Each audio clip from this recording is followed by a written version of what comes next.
This is the moment we waited for. Everything you want is right here. We gon' give them what they came for. We gon' take it up from last year. Bullshit. You're bullshit. How much are the? We need to get those little mic extensions. Way too much. Really? Yeah. Well, just the little arms to extend these, Johns? $400. Jesus. What? What They're if we not 3D 400. printed? What are they? They're 200. Screw, just Still. 3D print one. $400 when you buy 2 of them. Yeah.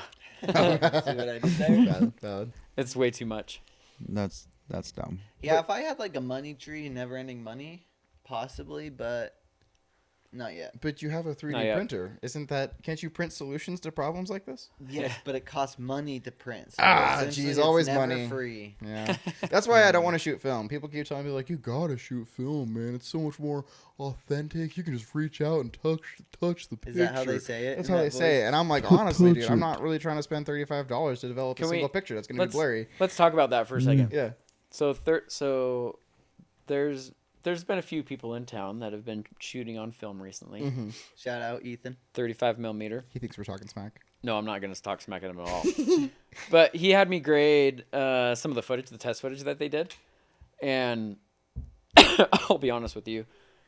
You legitimately cannot tell the difference between the footage shot on film and then the footage coming out of like an LF. It looks exactly the same. Exactly the I've same. always been mind blown by film, more photography, but to that point is how amazing the image is that comes out of a film camera. Now, today, when you have digital and whatever, it doesn't really matter, right? You Right. can just say, oh, I'll shoot on digital and it's way easier. But to think back in the day that they were shooting at like as high quality as we can get now Digitally. Right? is like extremely impressive. But back to your point. What made the switch? Like, what was the big driving factor to get away from film? Did they think they would? Cost. Okay. Cost. Cost and time. So like film, I honestly don't know, but like, I want to say it was like $3 a foot or something like that. I feel like that's what it is Just to get your dailies back. right now. Yeah, I feel like it's more expensive than that, but I could be wrong. it might be. I think back in the golden day, it was like $3 for like a foot. It's been too I think for long. now, it's like at least 15, But how many 16, feet like- per second are you filming? Well, I How don't know. many- That's math, dude. I don't do math. See, and that's what He's a blows my cinematographer, mind not a about math So major. here, film. a And I 1,000 should foot know mag, this has, like, a an 1,000 foot AC, mag but- is 4 minutes, Okay. roughly. So you're shooting 250 feet every 30 seconds. So how much would it cost per roll of film? Maybe $3 a foot. So For $3,000. $3,000. $3,000 for a 1,000-footer. $3,000 every 4 and minutes. if you're shooting a few rolls of film a day, you just went to $9,000 in film. yeah, Yeah, $3,000 every time That your sounds about your right. film loader's got to come swap that thing out. Yeah, that's expensive. Yeah, that's And expensive. let's hope nothing happens to any of those rolls of film and you're just out that money. Yep, too. 100%. Like right? a lot less it doesn't can get go wrong to overexposed a or car than it flash it. can, to flash some film. So Yep, So when 100%. digital came out, it was a lot. Sorry, it was a lot cheaper to shoot digitally and then just throw it on a hard drive than it was. And especially now, dude. Like nowadays, like you can go buy a freaking 20 terabyte hard drive for $300. Yeah. You know, like, and 20 terabytes is more than enough to hold a movie, even if you're shooting raw. Yeah. You're set. You know, like what's $300 when you're developing film at $1,000? $1,000 for 4 minutes. Yeah, Yeah. for a 94-minute feature It's overall. It's really Yeah. expensive. Like I even want to say like 8 millimeter, like the new cartridges. The thinnest stuff, by the Yeah. way. that stuff's expensive. I looked into getting one. Like 'Cause you little have a Super Canon. 8, I yeah, have a Super 8, but I was looking into just getting film to shoot on it for a music video. And it was like $600 by the time I got the film, did it all, sent it to them, and got it back. And I Yeah. was Yeah, like, they have packages. I want to say the most, or not the most expensive, but reasonable. I was finding like $375 Yeah. for the roll, and then also to have it processed. You know, for 8 millimeter, and that's like 3 minutes of 8 millimeter. You know.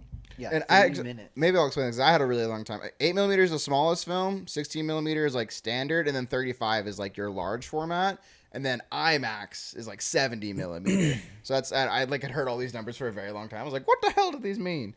That's more or less it. Is your size of your actual camera and sensor and image being exposed. Right. But didn't they basically figure out that film and digital have the opposite color curves, where like you can bring a lot more shadows back in a digital image, but your highlights might not be recoverable, except for now with Red's new technology, versus with film, right? It's usually the other way around. Like your shadows, you're going to lose them a lot sooner, but you have way more details on the highlights you can bring back.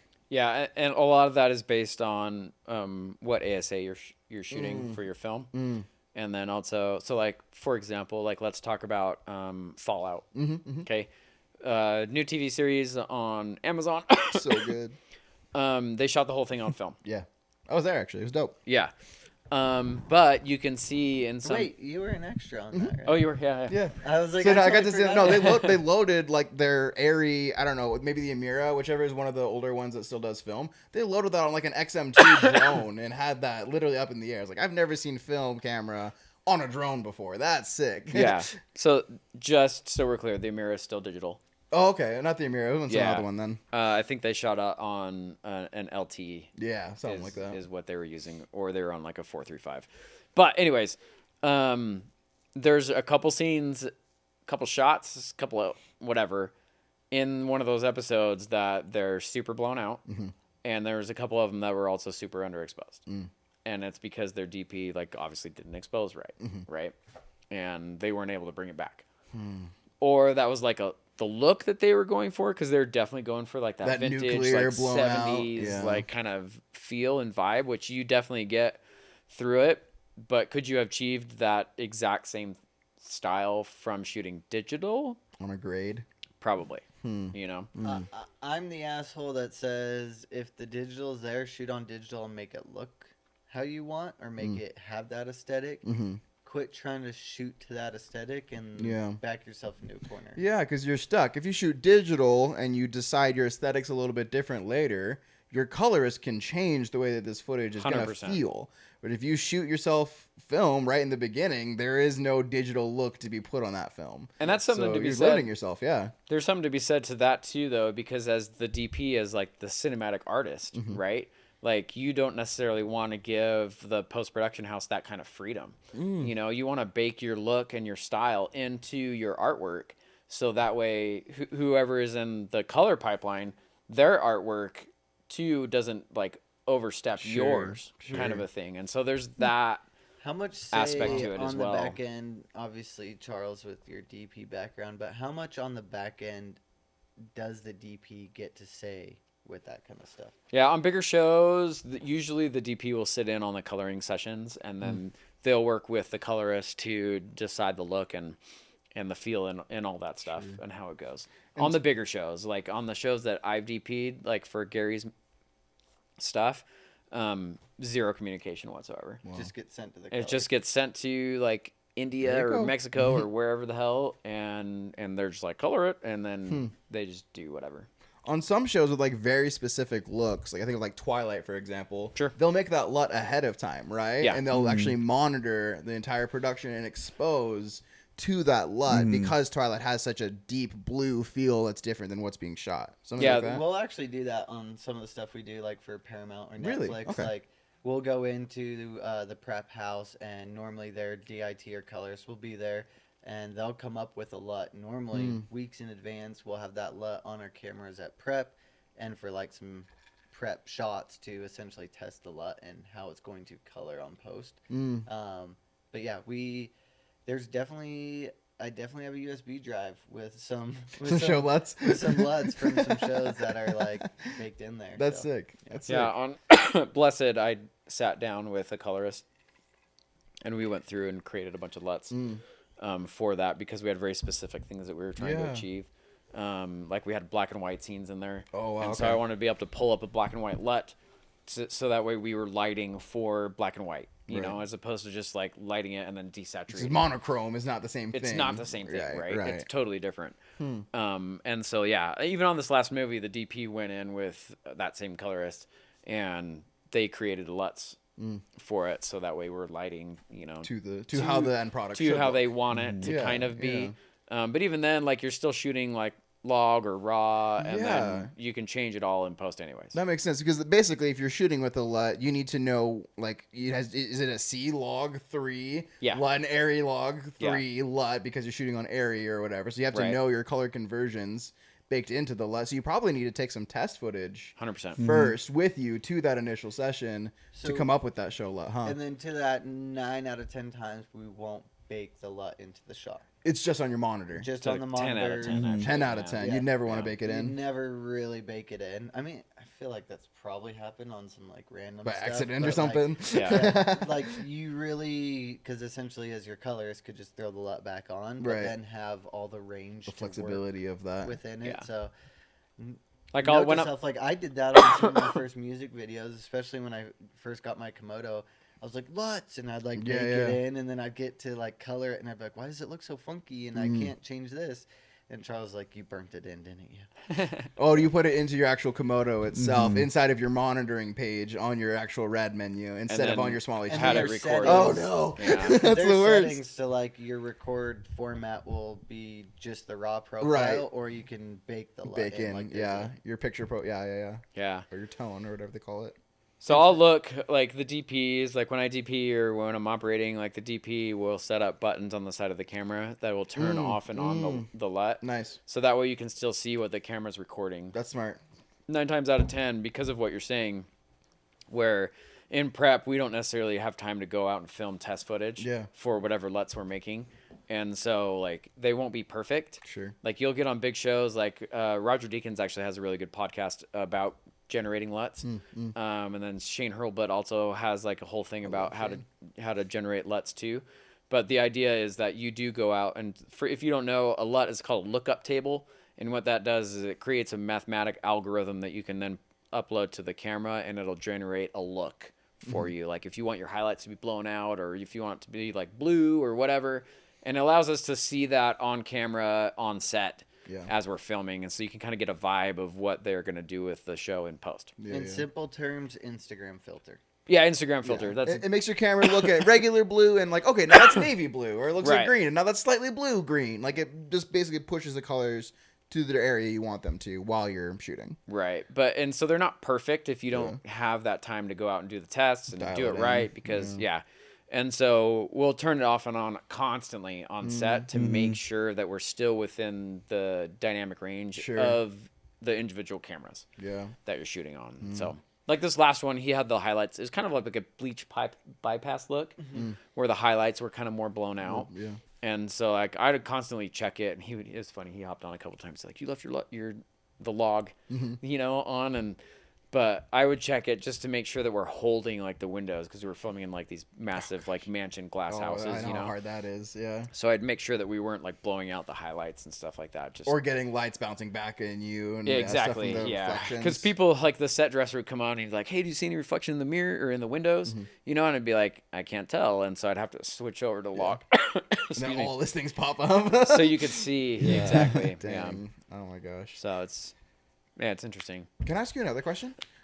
When you're working with Sorry, the DP, how? Let's just start from there. When you're working with the DP, how do you decide what is the best tool for the job? Versus like handheld, whether this is going to be a steady cam shot, or we're going to throw it on like a Scorpio arm, or we're going to bring in a motorized precision robot. Like, how do you guys figure out what is optimal for each individual shot? And how do you prepare that for a day? You can't just call up freaking Enigma and be like, hey, you guys bring your robot down. We want to do a robot. Like, you have to have all that ahead of time. So how do you figure out what are the right tools for your jobs? You want the truth before the DP answers it? Give me the sauce. Tell me the real stuff. The truth is, the DP tries to create everything he can create as creatively as he can with all the tools out there. And then the biggest thing that comes in is budget. The sort of budget. Yeah, if Cuts every it off. DP had what they could shoot with, Yeah. I think you would see Scorpios, Trinities, multiple dollies. You'd see everything. BC decams. Because Yeah. then essentially they could move 5 that Steadicam camera- operrators. Yeah, like the creator, right? Like those billion Literally, though, because FX3s. then essentially they could put cameras everywhere and however they wanted with like no Minimal effort. Well, like Yeah. with no like fencing, like they're just the world's theirs. But then budget. So at least as a first AC, when I'm putting together gear, it's like, what does the DP want, and what's the budget, and then how do I find that like middle ground? Okay. But like maybe as a DP, the process is a little different. I don't know. Yeah, so typically you have the director that wants a certain shot, right? It might not necessarily be the DP. Like you have the director that's like, no, we need this specific shot, right? So for this last movie example, this came from the director, Jeff. He wanted the close up outside of the window, and you can see that it's a window, and then you see our actress on the other side of the window, right? Super close up, super tight, and then he wanted the camera to pull up and out, and then we see the world, and we see this cabin that she's trapped in, right? Yeah, that shot we did. Yeah. Scorpio. And that's a very like specific shot. Like, how do you do Sure. that? Yeah. Well, you could either do it on a drone. Yeah. Well, no, you can't because the camera is literally in the window well of Yeah, so you don't have any the vertical basement clearance of a there. house, right? Yeah. So Blades like would hit. that's not going to happen. And so like then you land on like a jib or a crane, and so they brought in a techno crane. This one was a Scorpio branded version of the techno crane.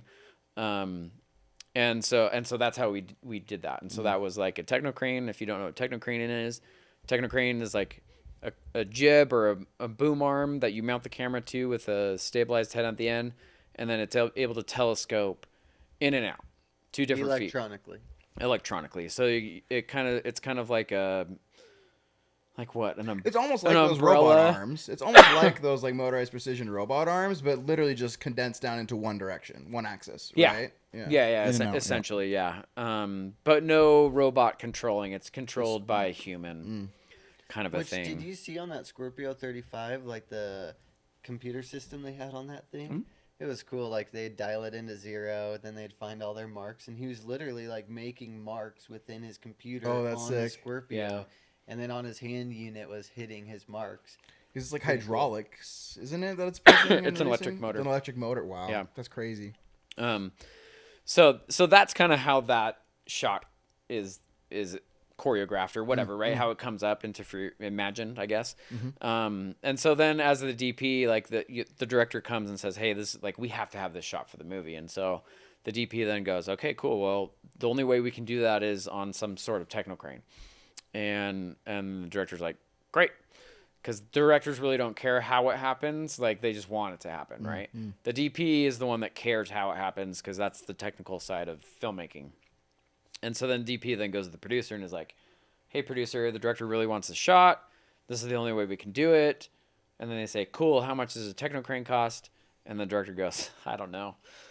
Or the DP says, "I don't know." The director, You're the "Figure it producer. Yeah, shouldn't you be hot on that number? Come on. Right. And so then the producer will go around and start making phone calls and find out how much it costs and then see if they can work that into the budget. If they can, awesome, you get it. If not, great, how do we figure it out outside of that? Now we put Charles on a steady camera and then get a construction crane to pick him up by the harness. Yep. Exactly. And lift him up. Okay. Or got it. there's cheaper cranes, know? We actually did a shot like that where they wanted on the movie before they wanted a shot where it was super high up, but then by the end of the shot they wanted to essentially do like a reverse reveal the house, come in tight to the couple walking out of the house to the police car. So they literally rigged Charles up. Brain's dead. What'd they rig you up in?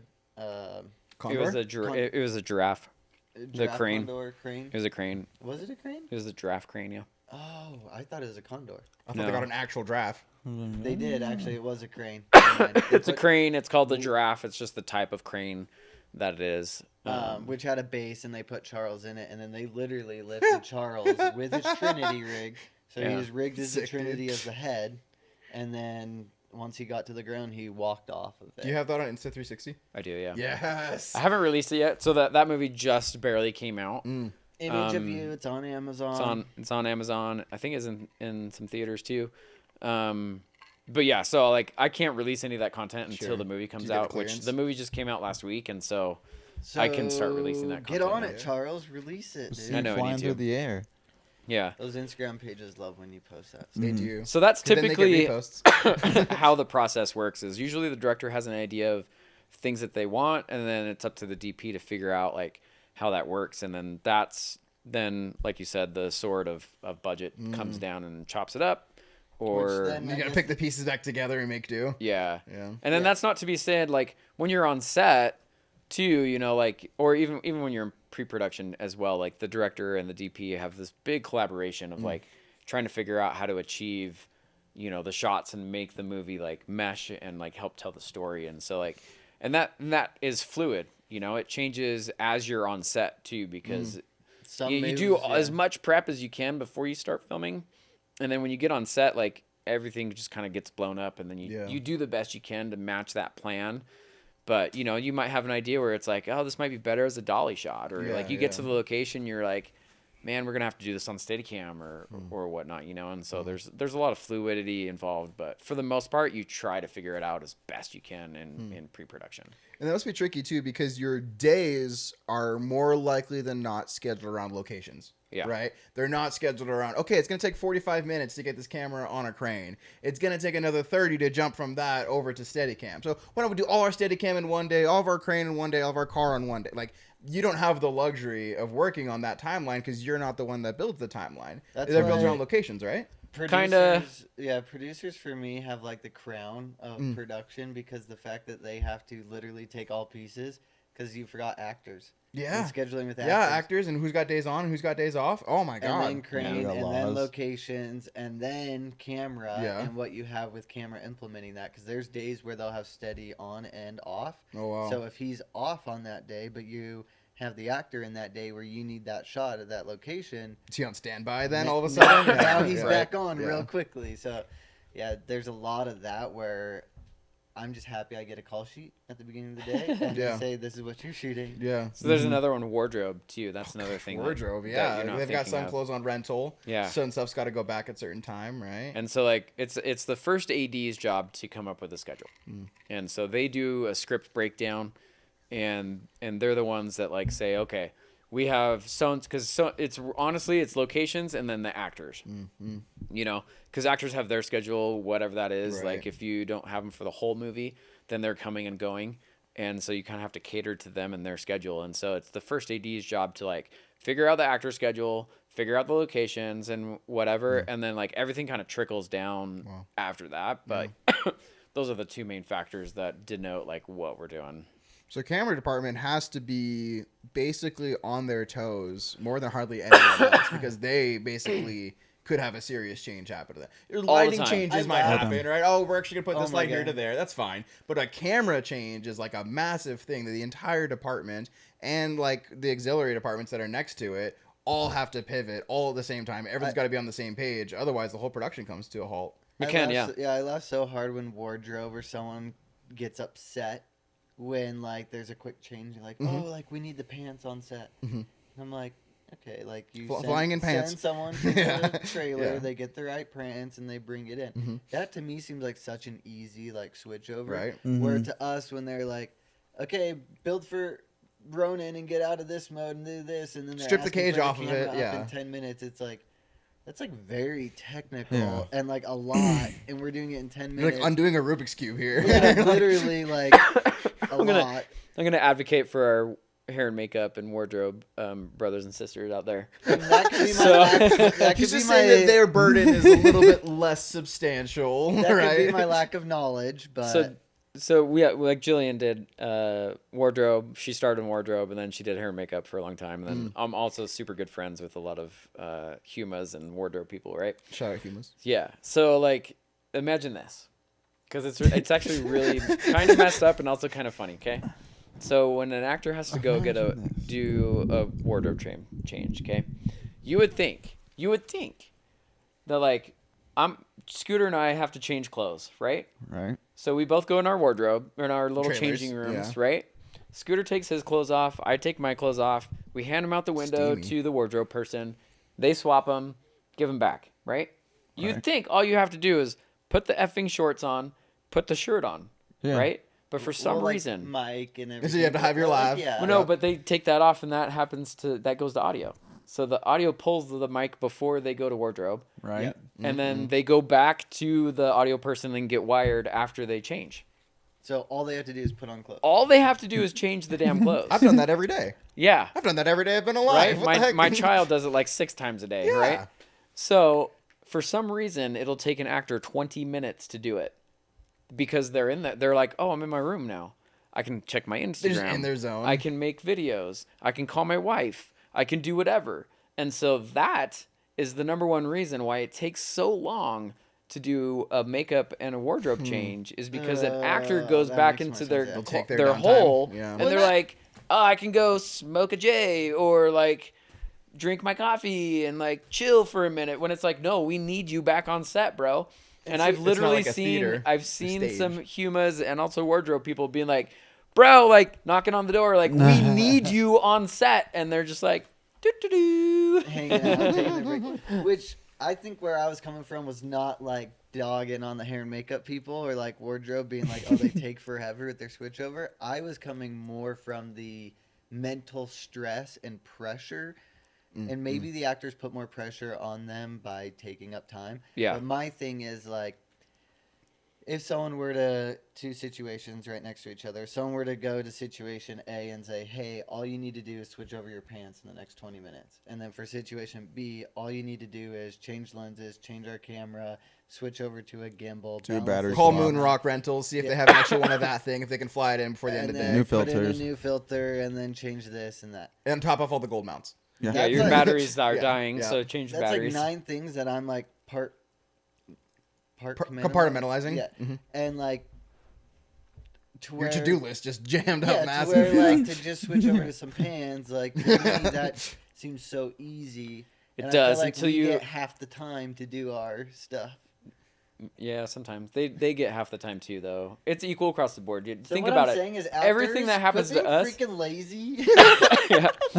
Everything that happens Entitled. to us in the camera department, you have to think the exact same thing is happening to every department on set too. For sure. Prop Like, department. Within gets their space, it's shoot. that Yeah. level of at stakes for And them. I Yeah. mean, we've been on set where it's like waiting for the shoes and someone's flying in shoes, running, like sprinting. I get it. That was the last movie. Totally In get e-bike. it. But I don't know. Maybe I'm being naive saying that. I don't know.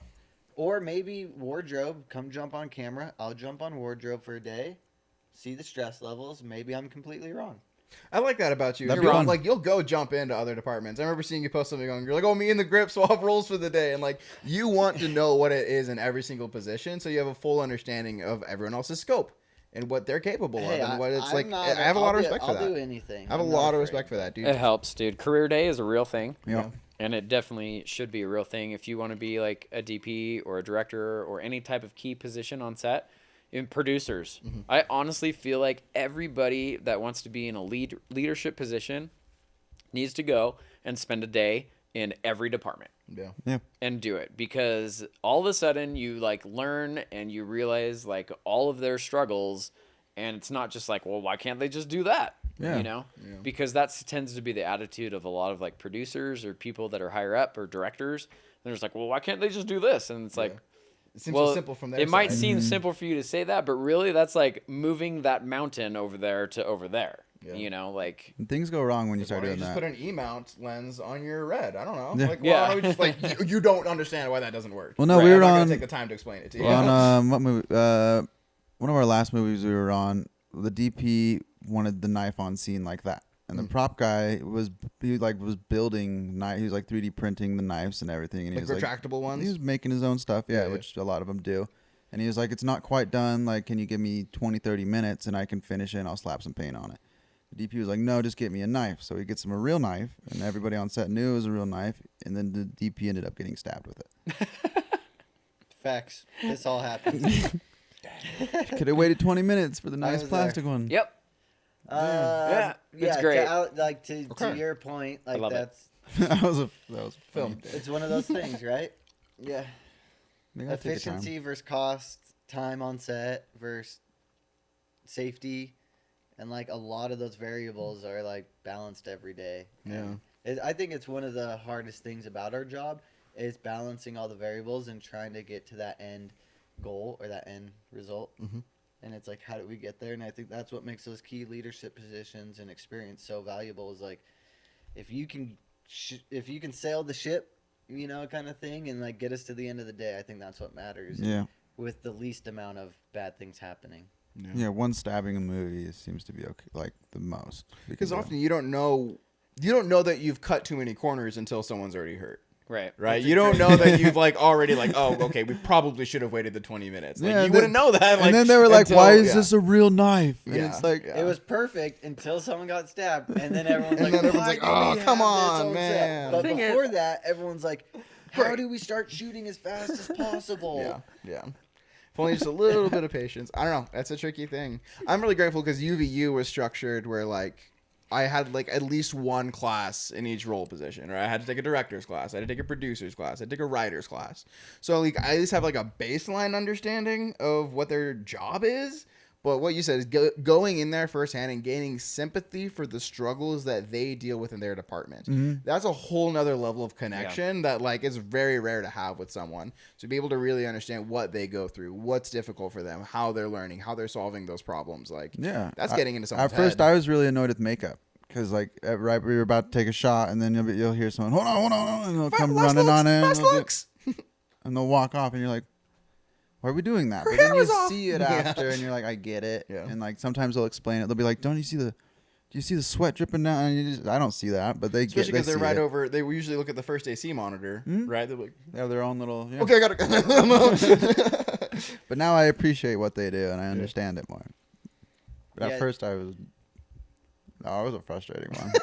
I think if you can, definitely take those days early on in your career, on like even later on in your career. I don't think there's ever a time frame to like jump around, but jump around. Like it's the funnest thing in the world. I took a Jump. no, but I took an electric day not too long ago, and it was like mind blowing of how much I didn't know. Oh, amps and voltages and I doing was the like, wow, division like, of what's I am so here when like on camera I feel like I'm up here, so I'm like tumbling. yeah, it puts it into perspective a little bit, and it humbles me now when I have electrics on set. I'm like, you guys are smart, like you guys know your stuff. When before I thought maybe they just plugged in lights and built Some lights. greasy old sparks. Yeah, and I was maybe a little naive to that. So In your guys' minds, and these can all be different answers, what department do you think has the most responsibility of things to keep track of and do? camera. Camera? That's a good question, actually. I mean, wouldn't you say production? Wouldn't you say the producers are literally kind of like pulling the strings, the puppet masters in this thing, right? Trying to get everything to get together. Yeah, are you talking below would the say line production. or above the line? I'd say below. Like, Okay. like grip, camera, Honestly, it depends on the show. Yeah. Because you can have shows like, you can have shows that are like huge wardrobe. Like imagine Yo like Gabba Gabba. right, like where you have like costume, like these like crazy funky characters and stuff like that. Like imagine doing sci-fi. Yeah. A sci-fi show where you have like 15 different aliens, like Star Trek, for example. That'd be a lot. You have like a bunch of different alien races. You have a bunch of people in like uniforms and costumes and like, super technical like spacesuits and stuff like that. Like imagine being the Tracking that. wardrobe person on that show. Yeah, this gun is for that guy. This gun's for him. This For badge is this guy. species, Yeah, this necklace is for that species. Yeah. Totally. I got to take a quick little peek of Right? like the spreadsheet they had hanging up in the hair and makeup department for Fallout.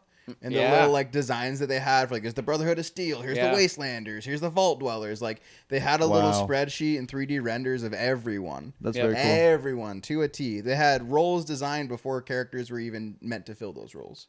Like, yeah, Or definitely props, wardrobe. dude. Or props too. Yeah, imagine props on like that show Oh, yeah, or man. like the jump Horizon. jets and the Dude, imagine Horizon props and you have like Native Americans that you have to give bow and arrows to, all of them. and historical accuracy, if Or- that's something you care about. Yeah, and like or rifles and pistols to like thousands of extras. Like, Right. can you I imagine still that? think camera.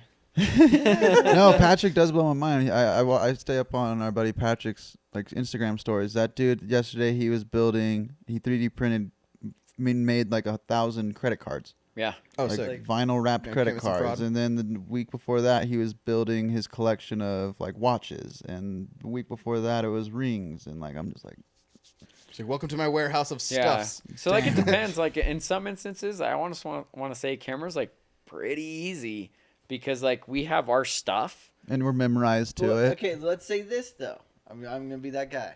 Camera's easy He's for always us that guy. because we're in it every day. Okay. If you were to take someone from props and put them into camera, their head would explode. Vice versa, our heads would Sure. explode in their department for sure. But I think camera's easy to you because you know camera in and out. Okay, but I've also done props, and I've also done like I was actually an armorer for a Discovery Channel TV show, and then I did G&E for 15 years. Womp womp. So I'm Scooter's well like, versed. go away. Scooter's like, camera department. We're still talking about camera. And Here's the art. deal: our cameras, right? We might have. So either way, you have your, say you're the A cam 1st. Mhm. You're in charge of your one camera. Okay, and let's say everybody has their own lenses too, just for the sake of it. Okay, so you have your batteries, you have your lenses, you have your tripod, you have your cart, Transmission. one cart that it all fits on. Well, Okay. I mean, if we're A first, there's a Taking lot. spread. Well, there's a lot. I'm just saying, Yeah. like in the grand scheme of things, right? You have your camera, Day to one day, camera that you worry about.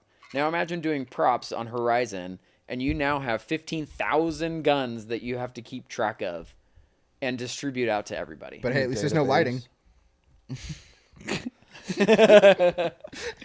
Okay, but All the genie We guys could- are helping props guys. All the genie guys are just kicking back and helping to distribute your, guns. to your point, though, I mean, I feel like we're arguing like A to Z because you're talking about Horizon that has like the most extras and out in the middle of nowhere and is a period piece. Yeah. And then we're talking about like a shoot where it's like a one camera, but there's also shoots that we do where you may have like 8 cameras that you're rigging. Yeah, but even then you have like your A, B, C, and D camera teams No, that no, no, they're like in the- charge of their one cameras. Though. I'm saying like if you're doing a stunt shot and you're rigging like 8 Z cams to or 8 Komodos Steadies to, or like lock off cams. like lock off crash cams to like I've done stuff where we've had 4 or 5 cameras to a 2 camera show. Sure. And like a few times just that day you're building and setting up multiple cameras, multiple cards. All I think I'm seeing both sides of it though. What I'm saying is because you could have a day where there's one actor and all he has is a watch. Yeah. And that prop Nothing artist else. all that day has to Just a naked. watch. Keep track of the watch. But then There it is. Like, has to make sure he's got a watch and his married ring on or an earring, right? Where if there's 30 Indians with bow and arrows, it changes dramatically. I think those cases go throughout all the Yes, that's fair. like. So the Yeah. answer you is know it what I'm saying? varies. Like, Yeah, it, The yeah, answer is exactly. it really Exactly. depends. it Yeah. really just depends, yeah. Because I could say like there's days where we've had easy days, like For sure. like the Ballet West day was like one of our easiest days. Yeah. But then like we've had days where we gotten completely peeled. Mm-hmm. Yeah. So.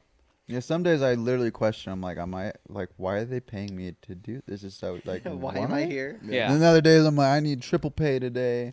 You owe me lunch. I want steak. Yeah, fuck this. Well, no, we even Well, say the it hazard because I pay. remember on that shoot, Charles was like, "Just remember this day, so when you have a hard day, it balances out." Yep, it's true. I like that. That's smart. Yeah, that's a good It's a question, good though. question, It though. is. Honestly, Yeah, because I think of it and like, there's so much to do in every department, and some of it really blows my mind. Like, there's a few times where I have gotten up into like Patrick's prop trailer, and the dude has like 40 papers printed off that are completely full of lists and things and times and schedules and actors, and it just takes over a whole side of the truck of his wall. And I'm like, dude, that So- like. but See- we're come doing on. the same. Part of that's because he is his own best boy, True, too, right? And so, like, camera has that same, not kind I of. was about to say, but we're doing the same because we know Your at like shot 3 lists o'clock and- we have a jib shot. I need to build That's like true. I need Yeah. to build the Ronin, and then we're doing this, and we're building the third axis, and then we have Trinity. That's what I was saying is we're just used to it. Yeah. So to us, it's second language. Like I will think say, about everything you're doing from camera logs, like everything you're writing down. If you were to take everything you do, I do, and operator does, and put that in a list, like Very dude, fair. it's That's a fair. lot. it's a lot of stuff. I also think if I can throw in there, not all people on camera team have to be concerned about this, but absolutely the DP also needs to know his shit about lights.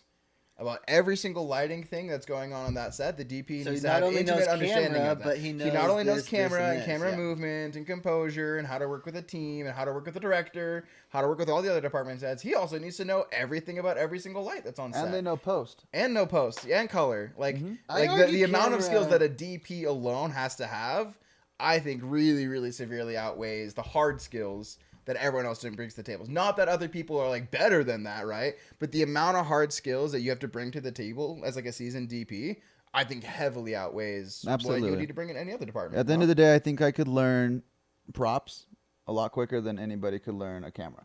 And I think that's kind of my way of determining it. I'm like, you are right. Like, camera does have a lot more to it, but visually, and I'm used to it, and I'm I'm pretty into it. But visually, it just kind of overwhelms me with some of these other departments, like I will say too, massive though, things they have to do. backing up props a little bit because I agree, but like Kent on this last show, like freaking hustled, and there were so many times He's where on set dresser though. oh, who was our props? Casey.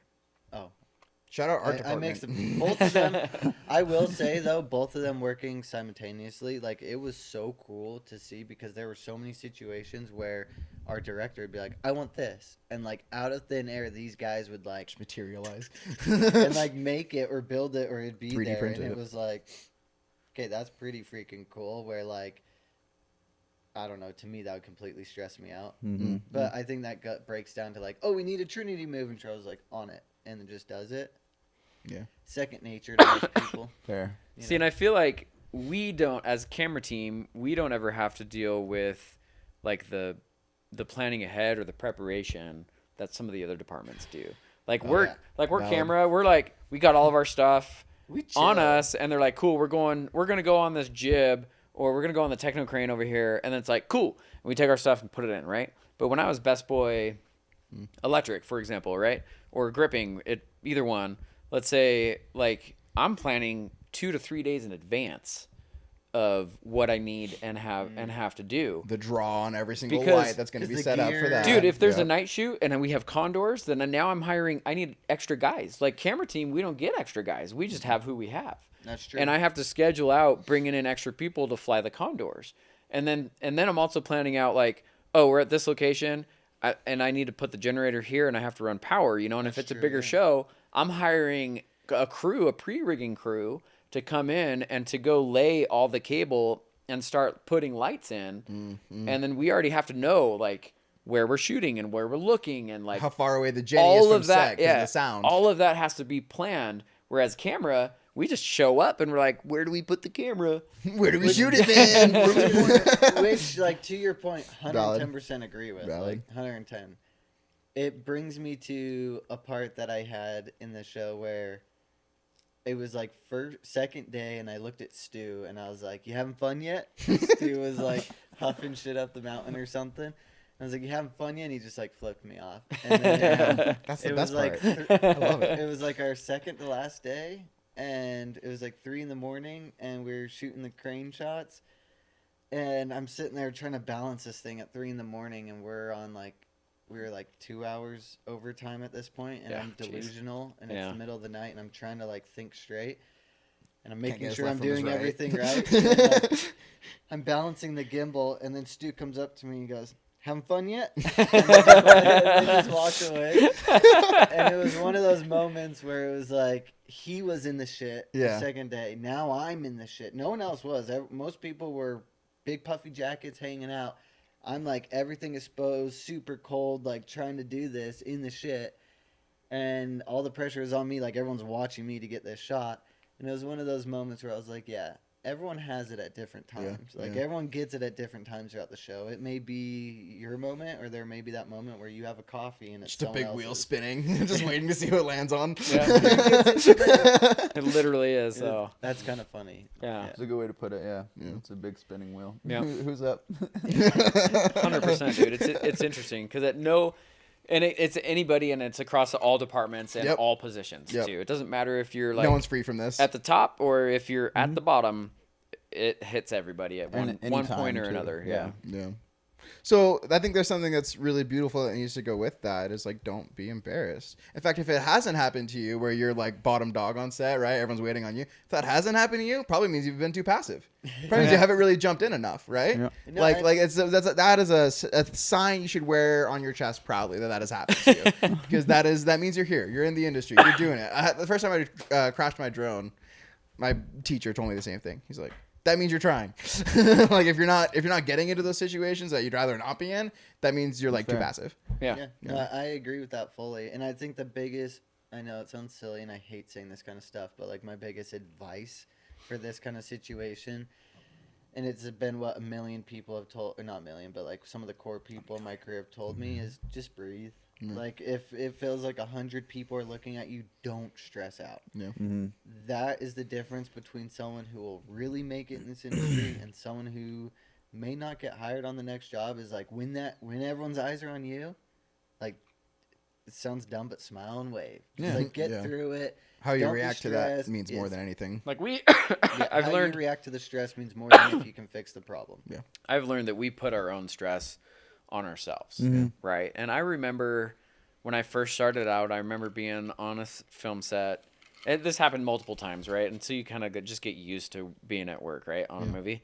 But I remember I'd go to work and I'd be like so nervous, like to start a new job or to like to light or to be on set. You're like the new kid in school. Everyone already oh my knows gosh, each other, like, and they I'm don't in know front you. of camera, or like I'm the on-set grip or I'm the on-set electrician or whatever, right? And like all of a sudden it's just like, oh, cool, like, and then like the pressure comes down, or it's like bring me in that 4x floppy or set the C stand, and literally everybody's like staring at you while you're like trying to set a C stand. You're It's one like, of the oh shitty crap, ones. I You have to forgot bend it how to back set this a way C and bend it back stand. that way. You're like, which way does it go? Yeah, exactly, Yeah, right? yeah. And then like your key grip's holding the floppy there, and you're like, like fumbling. And you do it backwards, and then you go, Yeah. no, this Yeah, the way. And floppy you're like, falls. I know Yeah, how- you're on left side. Yeah. right? And so it's like, but the reality of it is like I was putting those pressures on myself. Yeah. Like he was there holding it, and like he would have held it as long as it took just- for me to set the C stand, He's right? just sitting here. And the company would have waited for as long as it took for me to set the C stand. Obviously, there's like a window of like What's unacceptable? what's an acceptable period of time to guy set a okay? C Does stand. this guy know how to Yeah. do a turtle base? Come on. But like ultimately what it comes down to is it's in my own headspace, because once you get used to that, then it's like, oh, well, here we go, like set the C stand, and it's not a big deal, right? Not all that comes with experience, but in a sense it's good to like feel those nerves and like so that way you like can grow and learn from those experiences. But ultimately it is all in your head. And the truth of it is we're just making movies. It's not a freaking operating room or an ER table where we're trying to save somebody's life. Yeah, we're not trying to pencil a You know? treaty between two warring countries here. We're Yeah. just I trying to have set up some I have to C-stands. remind myself Yeah. a lot that you're not in a hospital. I actually use that because my wife works at the hospital. I'm like, you're not in the hospital. No one's dying. Yeah. You're making a pretend movie. Yeah. At the end of the day, everyone could walk away and no one's lives would dramatically change. Yeah, no one's dead. Except for the DP that got stabbed. Except if you got stabbed. By the He deserved producers, it. yeah. Oh man. No, I think this stuff's good to talk about too, because it's kind of things that people don't really talk about, and it's Yeah. kind of this unwritten thing in Yeah. the film. You seem lame if you talk about it. Like, we got emotions, Yeah. loser. Fuck You that, feel dude. nervous right now? Nervous? You must not know what you're doing. Yeah. And I think in reality too is like go up to someone and say like, "Hey, am I doing everything good right now?" Yeah. That's totally fine to ask. Like, I remember when I first started, and John and Charles, I'd be like, "Hey guys, am I doing everything right? Is there anything I could do?" And you would always say, "Dude, you're fine. Dude, you're fine." Like, Shut you'd up. always say that. Leave me alone. Go sit down. My personal mental thing was Yeah. like I needed that reassurance to know that I know I'm good. Yeah. And then if Yeah. if I know that you know I'm good, we're good. We're good. Yeah, Yeah. yeah. We're on the same page. We're good. You think yeah. I'm good? I'm good. mean, like- then. All right. But that's the thing, though. Like, I still ask that question. Like, Yeah. I'll still go up to my crew and be like, "Hey guys, like, is there anything that I could do better? Is there anything that I could change to make it so that way your guys' lives are easier when we're on set?" And then to that, the freaking DP of this last movie, who's done like really big stuff, and he comes up to me and he's like, "Hey, if there's anything that I can do to make you guys your job's easier, or if anything I can do better, Sick. let me know." And Humility. it's that Cool. constant striving to do better, right? Yeah. And I feel like if we feel like we've ever made it, or that I've had somebody used to say like, "Do we ever arrive?" If we ever feel like we make it or that we've arrived, that's when I feel like you're going to start getting into problems, because we never arrive. We never are going to be perfect. Never stop learning. We never stop learning. There's always something to learn. There's always something that we can do better, whether that's like helping somebody wrap a cable or putting something away properly. Like there is always something that we can do better. Yeah. And it just goes to show like how like the people that you want to work with, and hopefully they have that attitude Totally. and can reflect that back at you, because we, hopefully are striving to be better and be better at our jobs, I will say, I don't know if you heard this, but Nathan did say it was one of his best camera crews he's had on a movie. He said he's done movies all over the world, and this was one of his strongest camera crews he's ever had. Shout out Go, Nathan go. Wilson. Got to pat ourselves DP. on the back a little bit for that one. Yeah. I think camera really held in strong. We had a great crew, and we got through it. I do have to also just say, and you could totally dig me a hole and bury me down right here, Charles, but I'm pretty sure I pitched a no-hitter pulling focus. No, what do you mean? No hitter? Meaning we didn't You have missed to them all? we didn't have to redo any shots for Oh, B sick, camera dude. on focus. strike What's up? Oh. 3 times you were out. They placed you, right? No, dang, that's crazy. I'm pretty sure that was the first movie I've ever, I call it pitched a no-hitter, but not having to redo any shots for focus. That's crazy, I don't bro. recall one time we had to redo a shot. Yeah, I remember Dude. my first movie where I didn't have to redo a shot. It was good times. I'm glad you're there. Liar. But no, if you can That's think of sick, anything, call me out. But I was just No, I thinking don't feel. about I don't that. feel like we ever redid a shot for There focus. was never like, hey, for focus, can we do this? And I was on That's a awesome. 135 wide open. Most of the Damn, movie. bro, let's Yeah, go. that 13-inch monitor coming in clutch. Was it mostly? maybe a difference. I What don't was your percentage Trinity versus handheld? Like, where were you at? Oh, we did Stabilizers. very little handheld on Very this little last movie. handheld. Okay. We had like a day Mm. that we did handheld stuff, and even then it was maybe like half the day that was handheld. And then Trinity was a lot. Primarily Trinity. I wouldn't say primarily. Honestly, I'd probably say like 50. I was like, my camera was 50%? 50-50, 50 Ronin, 50 Studio. Gotcha. And then you're probably 60-40, probably Yeah. 60 Trinity. Yeah, that probably makes more sense. Yeah. But like, yeah, we went back and forth a lot. Yeah. Like, and when we like, and I say this all the time, like we have like our firsts, and I'll just say our camera teams in Utah are like pretty dialed into the Trinity. Yeah. And I have it dialed in to a point to where the ACs can switch over the camera in under a minute and get it on the Trinity, and then balanced it, like I can balance it in less than 3 minutes, you know? That's crazy. And so like when we do lens changes or if we have to go back and forth, like I literally on the show, like we would go back and forth and that call would be made and it wasn't even a question of whether or not we could get it in time before the actors came.